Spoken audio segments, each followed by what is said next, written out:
Hello everyone, मी ऐश्वर्या तुम्हा सर्वांचं स्वागत करते माझ्या यूट्यूब चॅनलवर. तर आज आपण एक नवीन अपडेट घेऊन आलो आहोत.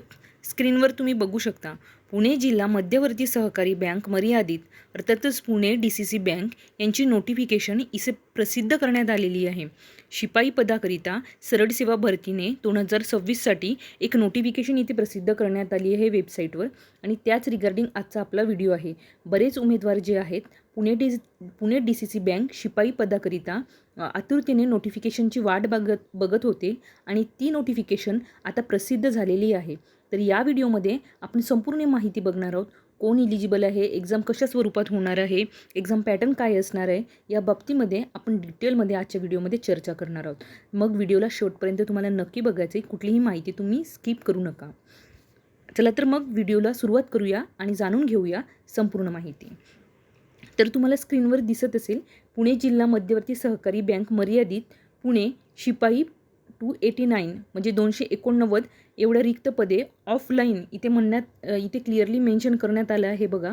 ऑफलाईन पद्धतीने सरळ सेवा लेखी परीक्षेद्वारे भरण्याकरिता फक्त पुणे जिल्ह्यातील मूळ रहिवासी, इथे ते पण क्लिअरली मेन्शन करण्यात आलं आहे की पुणे जिल्ह्यातील मूळ रहिवासी असलेल्या पात्र उमेदवाराकडून विहित ऑनलाईन अर्ज मागवण्यात येत आहेत. ठीक आहे. तर तुम्हाला दोन महत्त्वाच्या गोष्टी इथे कळल्या असतील की एक्झाम जी आहे ती ऑफलाईन पद्धतीने होणार आहे. ऑफलाईन, ठीक आहे. एक्झाम तुमची कशी कंडक्ट होणार आहे, ऑफलाईन पद्धतीने. बघा, यामध्ये तुम्हाला ऑफलाईन पद्धतीने एक्झाम जी आहे ती कंडक्ट होणार आहे आणि सरळ सेवा लेखी परीक्षा होणार आहे तुमची, म्हणजे रिटर्न एक्झामिनेशन होणार आहे.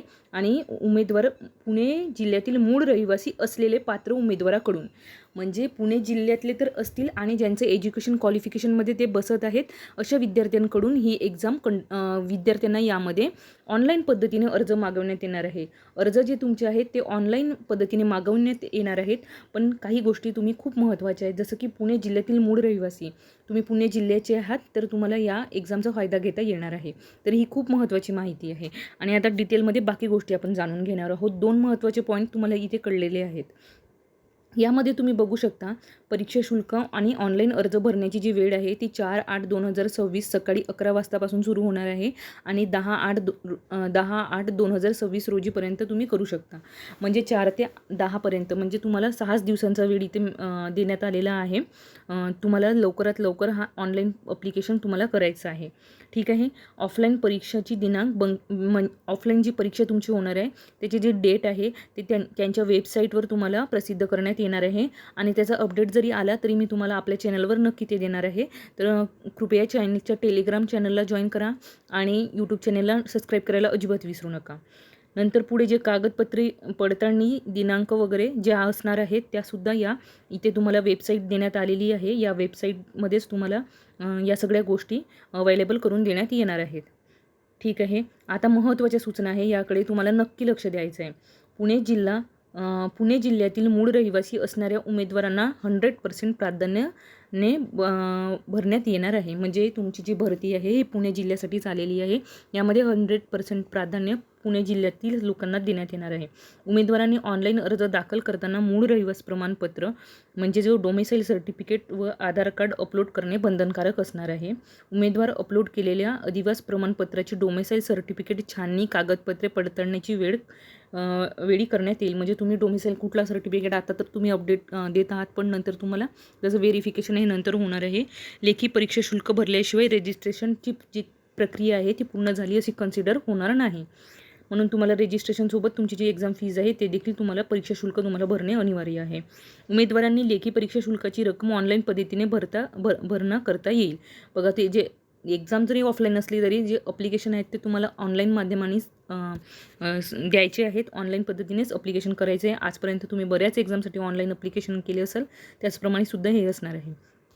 ऑनलाईन अर्ज भरताना उमेदवारांना स्वतःचे ईमेल ID, मोबाईल क्रमांक व आधार क्रमांक अचूकपणे भरणे आवश्यक आहे. अन्यथा अर्ज माहिती अभावी अपात्र होईल. तुम्हाला ईमेल ID आणि मोबाईल नंबर हे करेक्ट टाकायचं आहे. अन्यथा तुम्हाला त्या गोष्टींनी प्रॉब्लेम होईल. कुठे मेल येईल तर तुम्हाला त्या गोष्टी तुमच्यापर्यंत पोहोचणार नाहीत. म्हणून त्या गोष्टी तुम्हाला नीट लक्ष देऊन टाकायच्या आहेत. उमेदवारांनी अर्ज भरताना शिपाई पदासाठी आवश्यक पात्रता धारण केलेली असण्याची खात्री करून घ्यावी. म्हणजे तुम्ही ज्या पदासाठी भरत आहात शिपाई पदासाठी त्याचे तुम्ही एज्युकेशन क्वालिफिकेशनला फुलफिल करत आहात का, ह्या गोष्टी तुम्हाला चेक करायच्या आहेत. बँकेने शिपाई पदाच्या सरळ सेवा भरती जाहिरातीमध्ये नमूद केलेली पदसंख्या, पात्रता, निकष व निवड प्रक्रिया, कार्यपद्धती इत्यादीमध्ये बदल करण्याचा अधिकार बँकेला असून सदर बदल उमेदवारांना बंधनकारक राहील. म्हणजे बँकेने कुठली एक्झाम, आता त्यांनी म्हटलं आहे की ऑफलाईन पद्धतीने एक्झाम आहे, पण समजा त्यांनी ऑनलाईन पद्धतीने एक्झाम केली तरी त्यावर तुम्ही काही बोलू शकणार नाही, कारण त्याचे जे नियमांमध्ये, परीक्षा पद्धतीच्या नियमांमध्ये काही बदल करण्याची जी पूर्ण राईट्स हे त्या बँकेला आहेत, असे इथं क्लिअरली मेन्शन करण्यात आलेलं आहे. ठीक आहे. आता तुम्ही बघा, महत्त्वाचं म्हणजे इथं पदाचं नाव आहे शिपाई, पदसंख्या आहे 289 आणि वयोमर्यादा आहे 18 ते 38 वर्ष. आणि सगळ्यात महत्त्वाचा जो मुद्दा आहे तुम्हाला शैक्षणिक पात्रतेचा, बघा या कॉलममध्ये तुम्हाला शैक्षणिक पात्रता इथे दिसत असेल. उमेदवार किमान उच्च माध्यमिक शालांत प्रमाणपत्र परीक्षा, म्हणजे विद्यार्थी जो आहे तो 12वी उत्तीर्ण असावा किंवा 12वी किंवा समकक्ष पदवी किंवा डिप्लोमा उत्तीर्ण असावा. जर त्यांच्याकडे 12वी नसेल आणि 12वीच्या इक्विव्हॅलेंट त्यांच्याकडे कुठलं डिप्लोमा असेल तरीही ते कॅन्डिडेट या पदाकरिता इलिजिबल आहेत. ठीक आहे. उमेदवार हा पुणे जिल्ह्यातील, आणि आणखी महत्त्वाचा मुद्दा म्हणजे बघा तुम्हाला मी इथे दिसत असेल इतर आवश्यक अर्हतामध्ये उमेदवार पुणे जिल्ह्यातील किमान 15 वर्षापासूनचा रहिवासी असावा. जो उमेदवार इथे अप्लाय करत आहे तो 15 वर्षापासून पुणे जिल्ह्यात असणारा रहिवासी त्यांना असणे आवश्यक आहे. या पदाकरिता ह्या सगळ्या इलिजिबिलिटी क्रायटेरिया बघा यामध्ये तुम्हाला देण्यात आलेल्या आहेत. पण त्यामध्ये 2 गोष्टी ह्या खूप महत्त्वाच्या आहेत, जसं की रहिवास आणि आवश्यक शैक्षणिक अर्हता. ठीक आहे.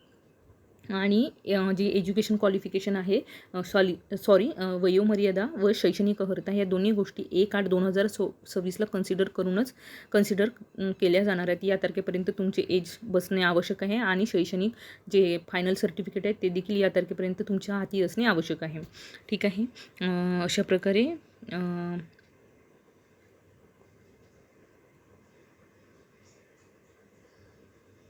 हां, जर तुम्ही आता 3 वर्ष कामकाजाचा अनुभव असेल तर उमेदवारासाठी कमाल वयोमर्यादा अट 43 वर्षापर्यंत शिथिल करण्यात आलेली आहे. जर तुमच्याकडे एक्सपिरियन्स असेल तर. पुणे जिल्ह्यातील मूळ रहिवासी असलेले सक्षम प्रमाणपत्र तुमच्याकडे सदर पुरावा म्हणून असणे तुम्हाला आवश्यक आहे.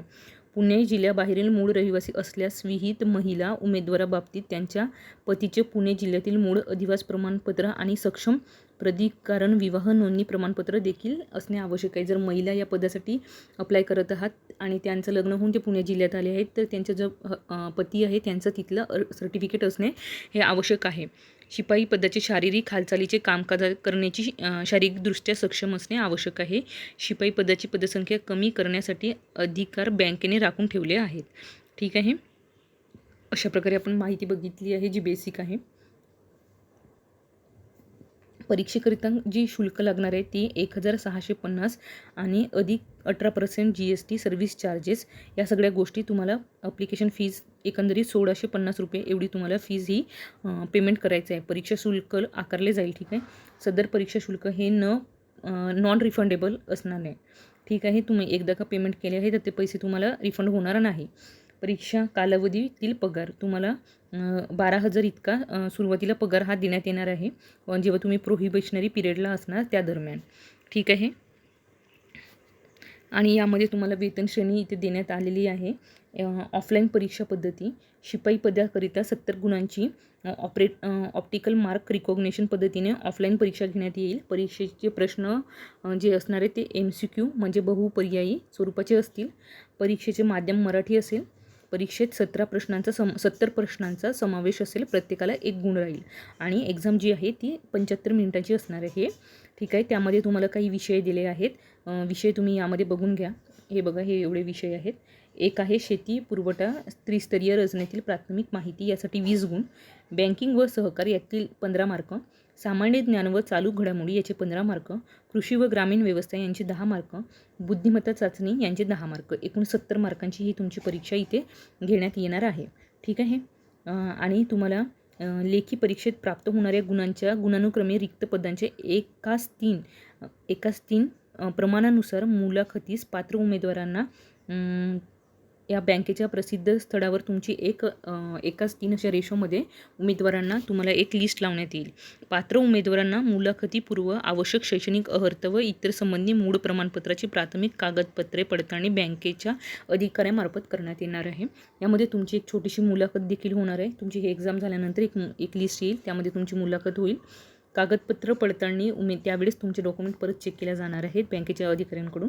इथे क्लिअरली मेन्शन करण्यात आले आहे. मुलाखत जी आहे ती 30 गुणांची राहणार आहे. त्यामध्ये तुमची पर्सनॅलिटी डेव्हलपमेंट, शारीरिक क्षमता, तुमचे संवादाचे कौशल्य, बँकेची प्राथमिक माहिती, तुम्हाला किती अवेअर आहात, अपडेट आहात, आणि पुणे जिल्ह्याची स्थानिक माहिती, सेवानिवृत्ती, सहकारातील मूलभूत महत्त्वे व शिष्टाचार इत्यादी बाबतीतील विचार घेऊन मुलाखतीस 30 गुण एवढे देण्यात आलेले आहे. 70 तुमची लेखी आणि 30 मुलाखतीची, अशी एकूण 100 मार्काची तुमची मेरिट लिस्ट लागेल. त्यानंतर तुमची सिलेक्शन लिस्ट आणि वेटिंग लिस्ट त्याच अकॉर्डिंग 100 मार्कामधून तुमची लागणार आहे. ठीक आहे. गुण व मुलाखतीची सरासरी बेरीज करून एकंदरीत 100 मार्क बघा इथे देण्यात आलेलं आहे. आणि अशा प्रकारे तुमची जी एक्झाम आहे ती कंडक्ट होणार आहे. अशा प्रकारे आपण डिटेलमध्ये संपूर्ण माहिती पाहिली आहे. जर ज्या कोण्या उमेदवाराला हे फॉर्म भरायचं आहे, जे पुणे जिल्ह्याचे आहेत त्यांना तर हे कंपल्सरी आहे, त्यांनी नक्कीच भरायला हवं हे फॉर्म. पण ज्यांना ही PDF हवी आहे तर त्या लोकांनी नोटिफिकेशन अपडेट नावाच्या टेलिग्राम चॅनलला नक्की जॉईन करा. तिथे मी हा PDF ऑलरेडी टाकलेला आहे आणि तिथून थेट तुम्ही हा PDF बघू शकता. आणि जे कोणी तुमचे नातेवाईक आहेत, रिलेटिव्ज आहेत, जे पुणे जिल्ह्यातले आहेत, तर त्या उमेदवारांना हा व्हिडिओ नक्की शेअर करा आणि त्यांच्यापर्यंत नक्की ही माहिती पोहोचवा. आणि व्हिडिओला शेवटपर्यंत बघण्यासाठी धन्यवाद. आणि अशाच नवनवीन अपडेटसाठी चॅनलला लाईक, शेअर, सबस्क्राईब करायला अजिबात विसरू नका.